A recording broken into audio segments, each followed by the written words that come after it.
안녕하세요. 밤이 되면 열리는 서점. 저는 서점지기 푸첼라입니다. 이번에는 저에게 인생에 대해 많은 것들을 생각하게 했던 일론 머스크 자서전을 소개해 드리려고 합니다. 바로 월터 아이작슨의 일론 머스크입니다. 일론 머스크에 대해 저는 몇 가지 오해가 있었는데요.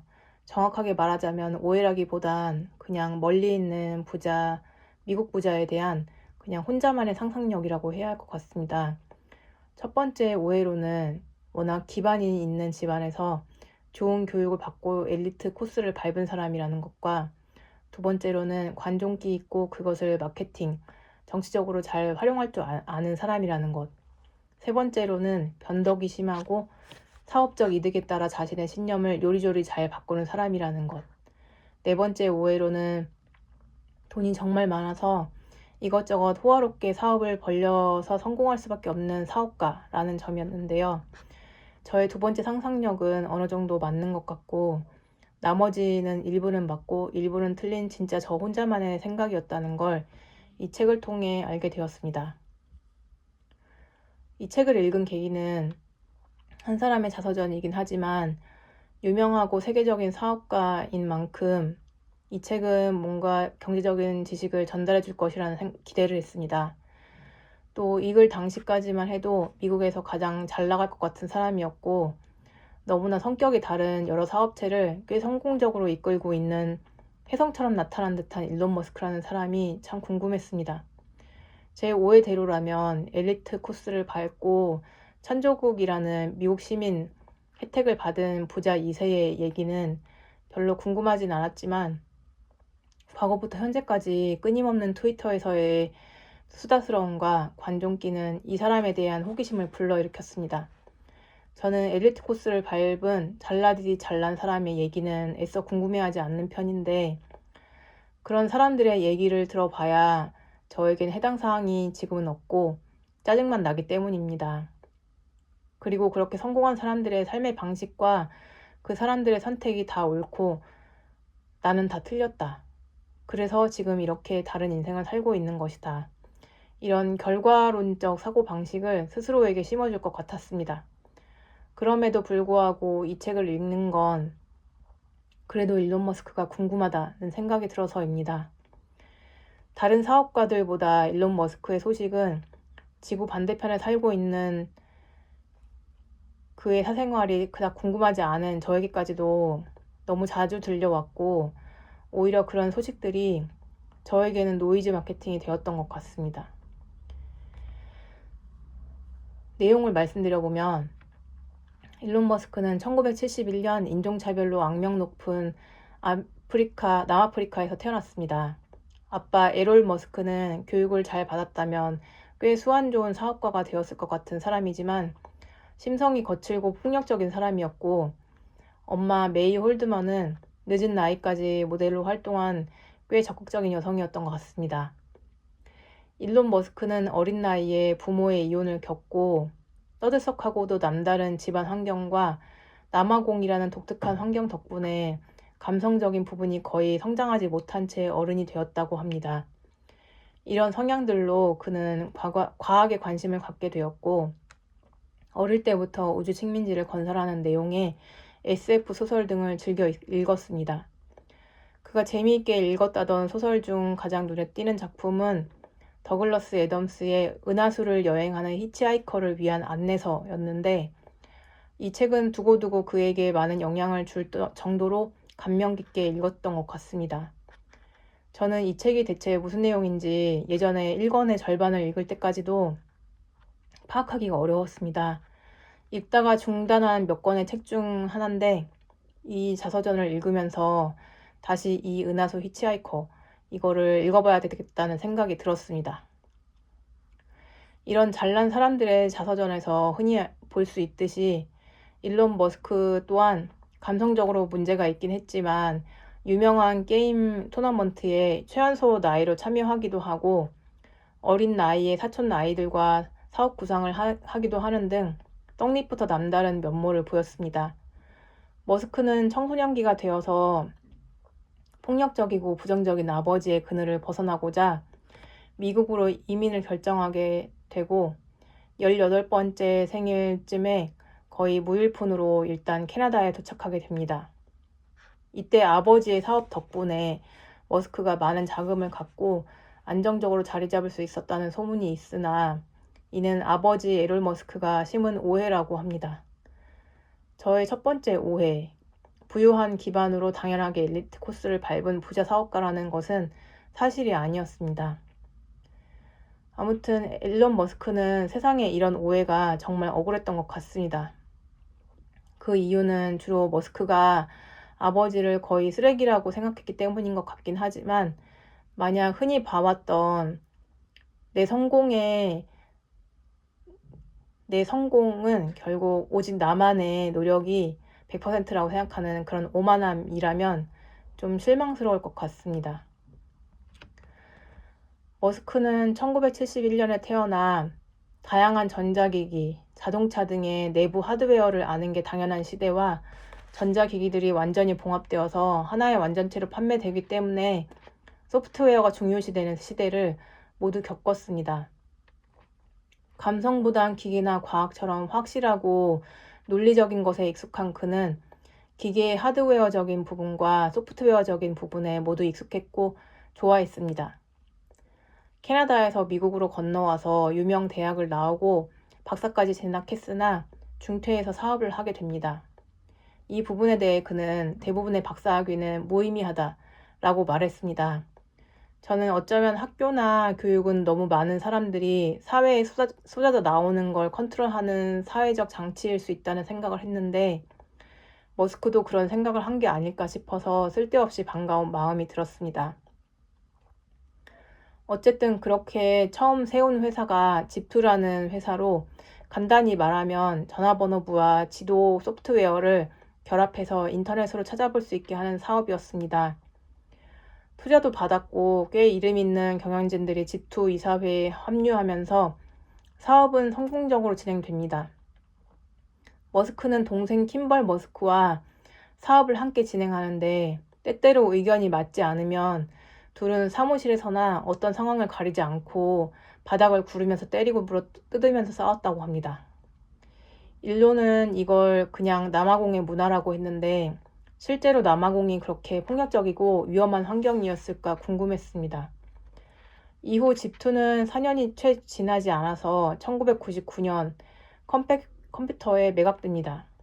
일론과 킴벌은 20대에 2200만 달러, 1500만 달러를 법니다. 이들은 이 수익금으로 고급 스포츠카를 구입하는데 CNN의 요청으로 차가 배달되는 모습을 촬영하게 됩니다. 이때부터 일론은 이미 스타급이었다는 생각이 들었습니다. 사업 매각 자금은 우리나라 돈으로 거의 300억에 달하는 돈으로 평생 편하게 살 수 있었지만 일론 머스크는 또 다른 게임에 끊임없이 임했습니다. 그렇게 바로 X닷컴이라는 회사를 만들게 됩니다. 이외에도 머스크는 X라는 알파벳을 자주 사용했는데 트위터나 스페이스X, 자신의 아들 이름도 X로 지었습니다. 뭔가 튀고 싶고 특별하고 싶은 관종기가 있다는 것은 확실한 것 같습니다. 어쨌든 X닷컴은 불건전한 사이트의 느낌을 주었으나 토탈 뱅킹, 금융 업무부터 장차 결제와 소셜 네트워크까지 원스톱 온라인 은행 그 이상으로 만들겠다는 비전의 회사였습니다. 트위터의 인수가 머스크의 변덕스러운 부자 감성과 독단적인 사업에 대한 자신감 때문이라 생각했는데 꼭 그렇지만은 않은 모양이었습니다. X닷컴이 설립된 1999년 이때부터 그는 소셜 네트워크의 가능성을 이미 알고 있었던 것 같거든요.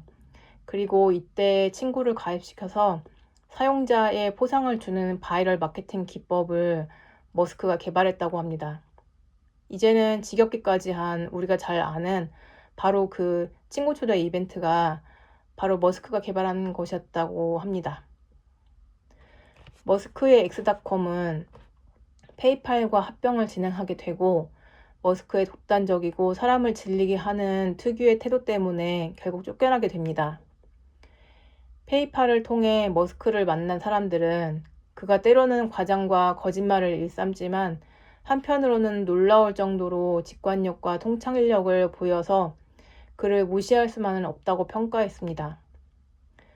머스크는 사람을 질리게 하는 면도 있고 정말 매력적인 면도 있는 자신만의 개성과 인간의 날것이 독특하게 조합된 특이하고 이상한 사람이라는 게 느껴졌습니다. 하지만 인간은 알고 보면 모두 그런 독특하고 이상한 조합의 동물이 아닐까 그런 생각도 들었습니다. 이후 2001년 머스크는 곧바로 우주에 관심을 갖게 되는데 그렇게 스페이스X가 탄생하게 됩니다. 머스크의 우주에 대한 야심은 은하수 히치하이커 이 책으로부터 분명 영향을 받은 것으로 보이며 그는 이것은 하늘이 자신에게 부여한 소명이라고 생각하게 됩니다. 이 책을 쓴 저자는 머스크의 이런 점을 우스꽝스럽지만 진실성이 있다고 평가했는데 우스꽝스럽고 터무니없는 목표를 세우고 그것을 위해 하드코어로 열심히 임하는 과정으로 목표를 진실로 만들어가는 모습이 그의 진실성의 핵심이지 않을까 생각했습니다. 어쨌든 이 스페이스X의 사업 과정에서 머스크의 사업적 특성이 잘 드러났는데 로키드나 보잉과 같은 대형 탑재체 대신 소형 위성을 쏘는 저렴한 로켓부터 공략하기로 목표를 세우고 탑재체 무게 1파운드당 궤도에 올리는 비용을 줄이는 구체적인 목표에 집중하게 됩니다. 또 로켓의 질량을 최소화하고 재사용까지 가능하도록 만드는 것에 집중합니다.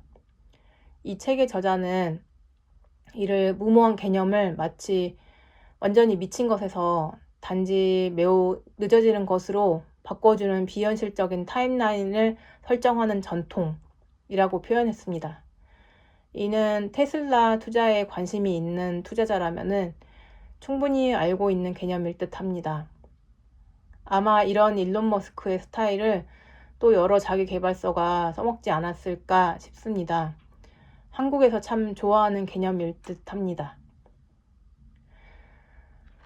단기적으로 창업해서 운영했던 머스크의 사업 활동들은 스페이스X를 운영하면서 장기적으로 안정되게 됩니다.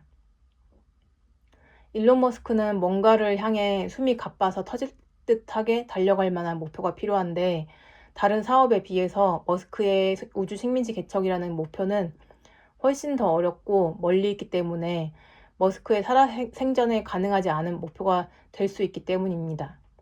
어쩌면 은하수 히치하이커 이 책에서 비롯된 다행성종이라는 개념은 그래서 일론 머스크에게 숙명적인 목표이지 않을까 싶습니다.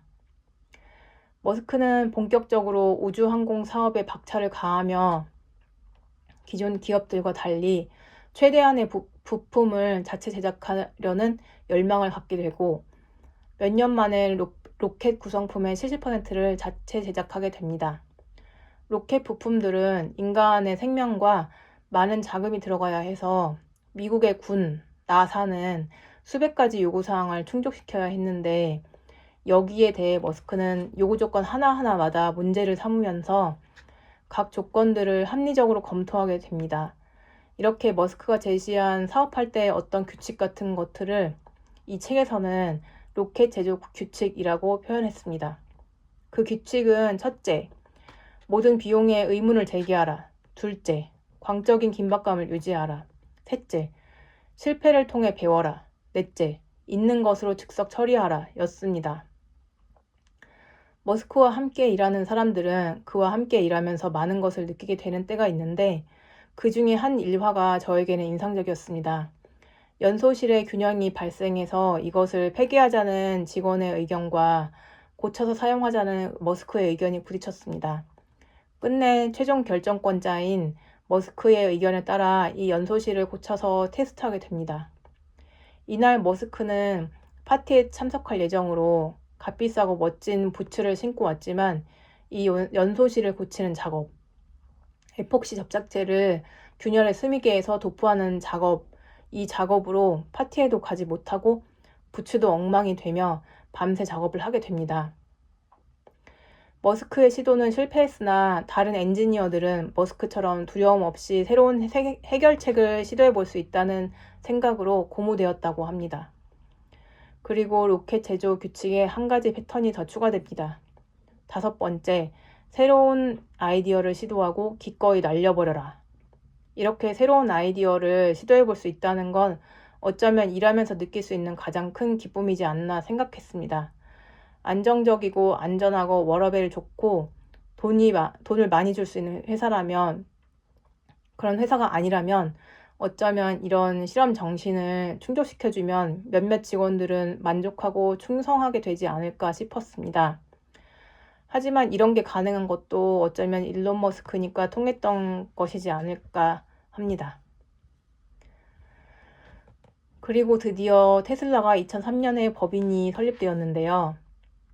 당시 테슬라는 마틴 에버하드라는 실리콘밸리 기업가에 의해 경영되고 있었고, 마침 투자자를 찾고 있다가 일론 머스크를 만나게 되었습니다. 머스크는 처음에는 투자자로 추후 공동 창업자가 됩니다. 그는 어떤 사업이든 모든 제작 과정에 관여하고 컨트롤하기 원했기 때문입니다. 그렇게 테슬라에도 로켓 제조 규칙이 적용되었고, 가능한 핵심 부품을 자체 생산하는 방향으로 나가게 되었습니다. 그리고 그 과정에서 모든 부품, 프로세스, 사양에 담당자 이름을 붙여서 더욱더 신속하고 정확하게 담당자의 책임을 물을 수 있도록 만들었습니다. 그렇게 머스크는 만만치 않은 미래 사업인 스페이스X와 테슬라를 함께 경영하게 됩니다. 책에서는 스페이스X가 현재까지 성장하는 성공과 실패 과정을 중요한 일화들을 중심으로 소개했는데, 그 과정은 주로 불필요한 공정, 부품들을 최소화해서 비용을 줄이고 단위 시간당 최대한 많은 생산량을 만드는 과정에서 겪는 시행착오였습니다. 또 스페이스X나 테슬라나 첨단 산업이니만큼 과정에서 발생하는 비용 부족의 문제는 실제로 제가 일론 머스크의 입장이 된 것처럼 현실감 있게 다가왔습니다. 어떤 면에서 머스크는 글로벌 악덕 기업주라고 할 수 있으면서도 세상의 어느 누구도 이 정도의 압박과 스트레스를 감당하면서 다행성종이 되겠다는 신념을 향해 나갈 수 있는 사람은 없겠다는 생각이 들었습니다. 그래서 목적과 수단을 위해서 불법과 합법을 넘나들고 인간의 존엄성보다 목표와 목적이 먼저인 듯한 머스크라는 인물이 멋지다는 생각도 들었고 혐오스럽다는 생각도 들었습니다. 머스크와 함께 일하는 사람들은 저와 같이 혐오감을 느끼는 사람들과 멋지다고 느끼는 사람들이 있었는데, 능력이 출중해도 머스크의 방식에 동조하지 않으면 즉시 해고되었고, 아닌 사람들은 머스크와 든든하게 함께했습니다. 머스크의 노력으로 우주항공 산업이 나사와 같은 국가적인 기관이 아닌 민간 기업에서 진행될 수 있었고, 민간 기업으로서 로켓을 발사하고 재사용까지 가능하게 되었습니다. 다행성종이라는 멀고 엉뚱한 듯한 머스크의 꿈이 조금씩 이루어져 가고 있었습니다. 이 책에서 인상적인 구절이 하나 또 있었는데, 스페이스X에서 머스크의 참모장 역할을 했던 샘 텔러가 했던 말이었습니다. 그들은 빙 둘러앉아 화성에 건설할 도시에 대한 계획과 그곳의 사람들이 입을 옷에 대해 진지하게 논의했습니다. 모두들 그것이 완전히 정상적인 대화인 것처럼 이야기하고 있었습니다. 이 말이 저자도 인상적이었던지 책 후반에서도 인용한 바가 있습니다. 이후 2012년 머스크는 올트먼과 비영리 인공지능 연구소를 공동 설립하기로 합니다. 머스크는 예전부터 인공지능의 인간에 대한 위협을 심각하게 생각하고 있었는데, 그 생각을 실행에 옮긴 것이었습니다. 그렇게 오픈 AI가 시작됩니다. 머스크는 인공지능을 통제하기 위해 인간과 로봇을 긴밀하게 연결시켜야 한다고 생각했는데, 여기에서 출발해 뉴럴 링크가 설립되게 됩니다. 그리고 이 과정에서 테슬라의 자율 주행을 위해 인공 일반 지능을 목표로 한 X.AI라는 인공지능 회사를 만들게 됩니다. 이를 계기로 머스크는 오픈 AI에서 다시 축출됩니다. 이제 테슬라는 자율주행, 오토파일럿 기능을 위해 박차를 가했고, 이외에 머스크가 손을 댄 사업에는 솔라시티라는 태양광 사업, 보링 컴퍼니라는 도시 터널 건설 사업이 있습니다. 보링 컴퍼니는 2021년 라스베이거스 1.7마일 터널 완공 이외에 2023년까지 개시한 프로젝트가 없다고 합니다. 저는 보링 컴퍼니 부분을 읽다가 영화 듄의 샌드웜이 떠올랐어요. 어쨌든 어쩌면 머스크의 유일하게 실패한 사업이라고 이 보링 컴퍼니를 할 수 있을지도 모르겠습니다. 이후 테슬라의 오토파일럿 기능은 매년 반복되는 머스크의 거짓말로 마무리되었습니다. 이에 대해서는 머스크도 스스로 인정을 하지만 마치 매년 올해에는 정말 완성이 될 수 있을 것처럼 임하는 게 머스크의 스타일이고 그를 지탱해주는 방식이지 않을까 싶습니다. 자율주행차가 있다면 과연 자가용과 택시의 구분이 의미가 있을까? 이후 이런 생각이 들었는데 이후 2022년에는 로보택시를 만들기로 합니다. 자연스러운 흐름인 것 같습니다. 테슬라, 스페이스X 등에서 제조 작업을 진행하며 머스크는 나름대로 생산 알고리즘을 정리했는데요. 첫 번째는 모든 요구사항에 의문을 제기한다. 요구사항에는 요구자의 이름이 나와야 하고 반드시 의문을 제기해야 한다. 두 번째, 모든 부품 혹은 프로세스는 가능한 최대한 제거한다. 추후 10% 이상 다시 추가하게 되지 않는다면 충분히 제거하지 않은 것이다. 세 번째, 단순화하고 최적화하라. 이는 반드시 두 번째 단계까지 완료된 후 진행해야 한다. 네 번째, 속도를 높여 주기를 단축한다. 다섯 번째, 자동화한다. 네 번째까지 달성했다면 자동화를 진행한다. 이 알고리즘에 몇 가지 부수사항이 있는데 사업자라면 유용할 수 있을 것 같아서 또 정리를 해봤습니다. 모든 기술 관리자는 실무 경험을 갖춰야 한다. 동지에는 위험하다. 서로가 서로에 대해 이의를 제기할 수 있어야 한다. 틀려도 되지만 우려서는 안 된다. 내가 하기 싫은 일을 팀원에게 부탁하지 말라. 해결해야 할 문제가 있으면 바로 경영자를 만나지 말고 나보다 2직급 위 관리자부터 만나 해결책을 강구한다. 직원 채용 시에는 기술보다는 올바른 태도를 가진 사람을 뽑는다. 기술은 가르칠 수 있지만 태도를 바꾸려면 뇌이식을 해야 한다. 광적인 긴박감이 필요하다. 물리 법칙에 따른 것들 이외의 모든 것은 권장사항이다. 여기까지이고요. 스페이스X는 자체 통신 위성 제작과 발사가 가능했기 때문에 자체 인터넷 서비스도 가능했습니다.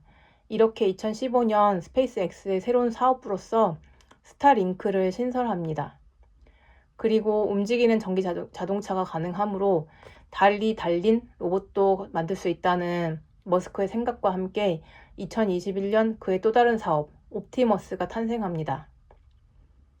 2017년에는 드디어 뇌에 작은 칩을 이식해서 인간과 컴퓨터를 연결하게 하자는 머스크의 아이디어를 기반으로 뉴럴링크가 설립됩니다.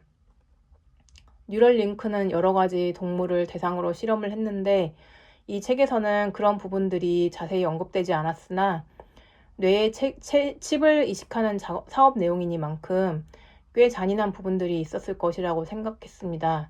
그래서 관련해서 기사를 찾아보니 역시나였습니다. 머스크는 자신의 생명을 포함해서 모든 살아있는 것의 가치를 크게 생각하지 않은 것 같습니다. 물론 자신의 생명도 포함한다는 부분에서 일관성이 있어서 조금은 용납이 되었지만 과연 모든 사람들이 그의 이런 점을 용납할 수 있을지는 모르겠습니다. 물론 이런 잔인하고 능력 있는 사람이 한 기업의 대표가 된다면 당연히 그 회사나 기술은 참 발달할 것 같습니다. 세상에 옳은 것과 정답이 없는 것 같은 요즘에는 머스크의 이런 부분이 우려스러웠습니다. 한편으로 머스크는 출생률이 줄고 인구수가 줄어드는 것에 대해 남다른 우려와 관심을 갖고 있었는데 머스크의 저런 생명 경시가 느껴지는 모습과 그의 인구수에 대한 우려를 어떻게 연결해야 할까 의문이 들었습니다.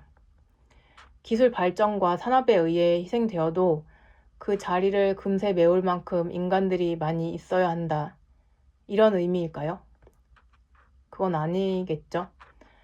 아무튼 이런 머스크의 우려로 그의 직원 중 하나인 질리스는 머스크의 정자 이식을 통해 아이를 갖게 됩니다. 머스크는 똑똑한 사람들이 아이를 많이 낳아야 한다는 약간의 우생학적인 생각을 갖고 있었는데 돈도 있고 스스로도 잘났다고 생각하니까 자기가 일을 잘한다고 평가하는 직원 질리스에게 바로 자신의 정자를 제공해 준 것 같습니다. 이후 2022년 트위터에 투자하게 됩니다. 공학도인 머스크가 트위터에 투자했다는 소식에 당시 저는 정말 의아했지만 어차피 트위터로 관심 받는 거 좋아하는 머스크가 굳이 투자를 못할 것도 없겠다는 생각이 들었습니다. 그러나 이 책을 읽으면서 그가 과거부터 소셜미디어와 같은 사업에 관심이 많았다는 걸 알게 되었습니다. 어쩌면 과거부터 갖고 있던 그의 욕망과 주기적으로 새로운 사업에 손을 대야만 하는 머스크의 일면으로 트위터 사업도 접수하게 된 게 아닌가 싶습니다. 그리고 머스크가 접수한 트위터에는 피바람이 불기 시작합니다. 극단적인 인원 감축. 제가 무지해서인지 저는 이런 규모의 인원 감축을 어디서도 들은 적이 없습니다. 이 외에 책에는 머스크의 결혼과 이혼, 자녀들과의 관계, 부모와의 관계 등에 대한 얘기들도 등장하지만 저는 테슬라의 사업적인 부분을 중심으로 요약했습니다. 가족의 이야기 중 가장 충격적인 부분은 머스크의 아버지 에롤 머스크가 그러니까 머스크의 의붓 여동생을 임신시켰다는 부분이었습니다. 머스크도 이에 대해 분노하고 실망하며 아버지와 거의 의절을 하게 됩니다. 머스크는 정치적으로 트럼프를 싫어했는데 작년 급작스럽게 열렬한 트럼프의 지지자가 되어 나타났습니다. 이 책에서의 흐름으로 봤을 때 아마도 코로나 때 바이든 정권의 대처에 대한 실망과 그의 사업상 정부 정책을 유리하게 이끌기 위해서 그리고 그 외에 개인적인 일 등의 복합적인 이유가 있지 않았을까 생각하고 있습니다. 끝으로 글을 쓴 저자가 머스크에 대해 평가하는 글들이 있는데 머스크의 인간으로서 형편없는 모습, 그의 사업적 대담성과 자긍심 등을 마치 하나의 편직물처럼 따로 분리해내기는 어려운 측면이 있다고 설명합니다. 이런 점을 셰익스피어의 말을 통해 표현하는데 모든 영웅은 결점을 갖고 있다. 가장 훌륭한 사람조차 결점으로 주조된다. 라고 했습니다. 충동 조절을 할 수 있고 좀 더 나이스한 머스크가 과연 지금과 같은 업적을 남길 수 있었을지에 대해 저자는 의심을 표시하는데 저 또한 그 생각에 동감합니다.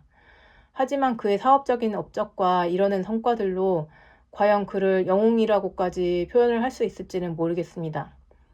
영웅의 정의에는 사람들이나 생명을 어떤 위협으로부터 막아낸다는 개념이 포함되어 있으니까요.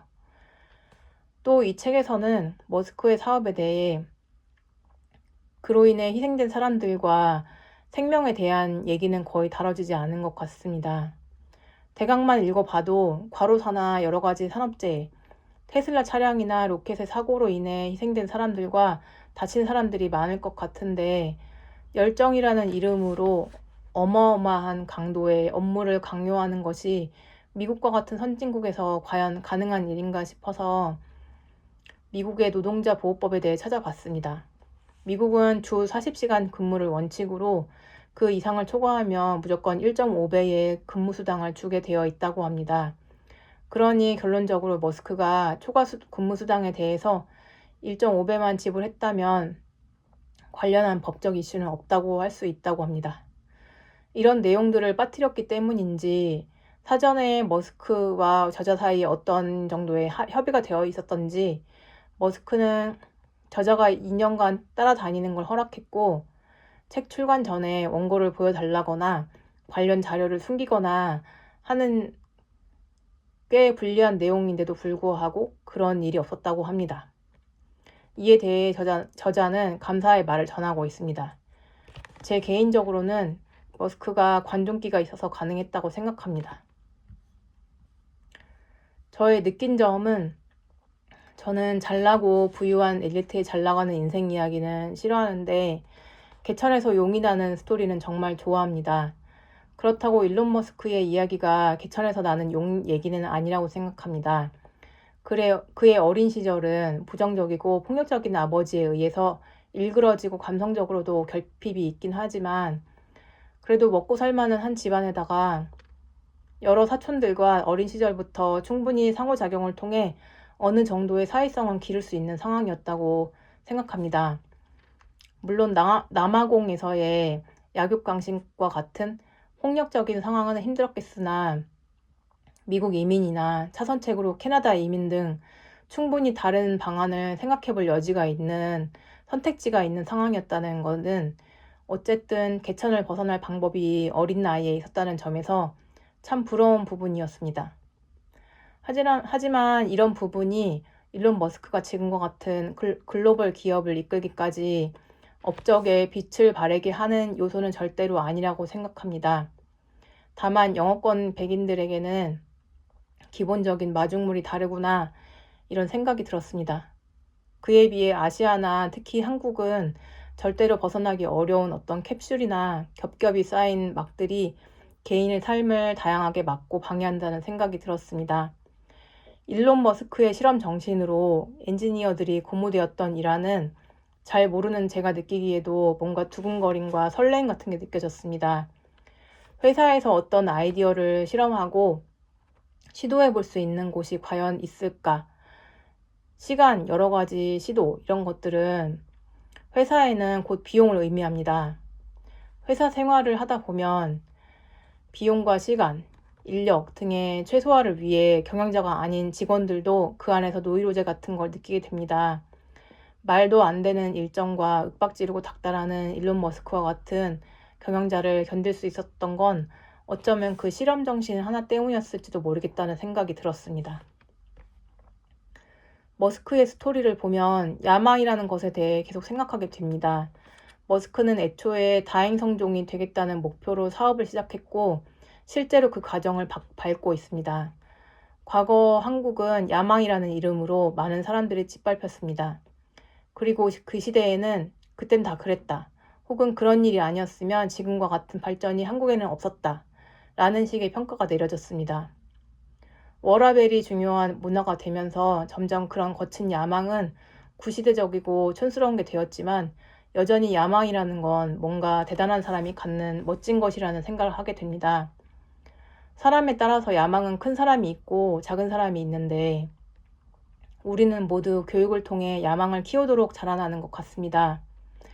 그래서 경쟁이 더 심화되는데 세상은 그 각자의 야망을 모두 충족시켜줄 수 없고 모두가 야망을 갖도록 키워졌기 때문에 그 야망을 받아줄 사람도 없습니다. 그래서 다들 불행하고 대체로 우울하다고 생각합니다. 그리고 각자 원하는 게 뭔지 알지 못합니다. 사실 지금 저의 야망은 진짜로 자신의 욕망이 아닐 수도 있다고 생각합니다. 타고나길 소박한 사람인데 야망이 키워진 사람들은 껍데기만 큰 조개처럼 허무하고 공허합니다. 하지만 아시아적 교육을 통해서 야망이 큰 것은 그릇이 큰 것으로 포장됩니다. 어쩌면 저도 그런 공허한 조개 같은 사람이 되고 말았던 것 같기도 합니다. 지금까지 살아봤을 때 야망은 크기보다 방향이 중요했습니다. 또 야망이 작은 사람, 큰 사람들이 모두 필요한데 아무도 그릇이 작은 사람을 원치 않기 때문에 모두 밑단 작업을 하고 싶지 않습니다. 모두가 나름의 일론 머스크가 되고 싶은 것 같습니다. 이쯤에서 어쩌면 저의 야망이 진짜 내 것이 맞는지를 한 번쯤 생각해 봐야 하지 않을까 이 책을 읽으면서 생각했습니다. 저희 부모님은 제가 그릇이 크고 호탕하고 잘난 인간이길 바래서 그렇지 못한 실제의 저를 받아주지 않으셨습니다. 이 테스트는 평생 지속이 되었는데 대부분 저는 실패했던 것 같습니다. 나이가 들었지만 저는 그 실패한 나를 받아들이지 못했고 제 안에는 부모님 역할을 하는 트레이너와 못난 제가 자리를 잡아서 매번 상처를 입히게 되었습니다. 저는 기준을 차지 않는 저 자신을 받아들이지 못했지만 제 마음속 트레이너는 스스로 나를 너무 거대해질 수 있다고 생각하게 만들었습니다. 쓸데없이 거대해진 저는 실패하면 다시 일어나기가 힘들게 되었습니다. 작은 상처가 치명상이 되었고 그때마다 저는 제 안에 나를 더 키움으로써 그 치명상을 회복하려고 했습니다. 반면 일론 머스크는 큰 상처를 작게 취급했던 것 같습니다. 그의 마음 안에서는 어쩌면 자기 자신보다 목표가 더 거대했던 게 아닐까 생각했습니다. 다른 부분은 모르겠지만 저는 이런 부분은 일론 머스크를 본받기로 했습니다. 이 책을 보면서 또 얼마나 많은 머스크 추종자들이 나올까 생각했습니다. 과거에는 스티브 잡스를 따라하는 사업가들이 많았는데 이제 짭 머스크 시대가 오는 걸까? 그런 생각이 들었습니다. 어떤 쇼츠에서 그런 내용이 있었습니다. 감정이 결여되고 남들의 감정에 공감을 잘 못하고 어떤 그런 기타 등등 이런 성향의 사람들이 대체로 성공한 사업가 중에 그런 스타일이 많다고 합니다. 하지만 네가 그런 스타일이라고 해서 일론 머스크가 될 수 있다는 건 다른 문제다 라는 것이 결론이었습니다. 머스크는 아무나 따라하긴 어려운 캐릭터인 것 같긴 한데 머스크를 따라하고 싶은 악덕 사업자가 있다면 이런 쇼츠의 결론을 잘 새겨봐야겠다는 생각도 들었습니다. 저 자신도 머스크의 괴물 같은 명과 유사성을 찾아서 스스로 위로할 게 아니라 그의 초인적 노력 과정이나 그 꺼지지 않는 열정 같은 것들을 먼저 벤치마킹 해야 되겠다고 생각했습니다. 책을 읽으면서 머스크가 걸어온 길이 그 시대별로 모든 핫한 신기술과 관련되어 있다는 생각이 들었습니다.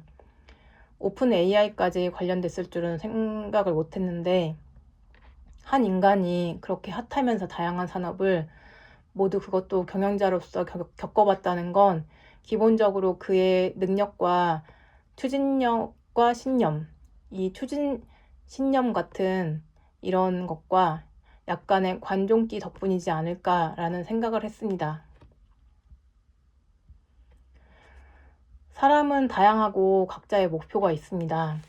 세상 일에는 정말로 진짜 답이 없습니다. 과거에는 목표지향적이고 야망 있는 남자 혹은 인간이 각광을 받았습니다. 2000년대가 되면서 세상이 부드러워졌습니다.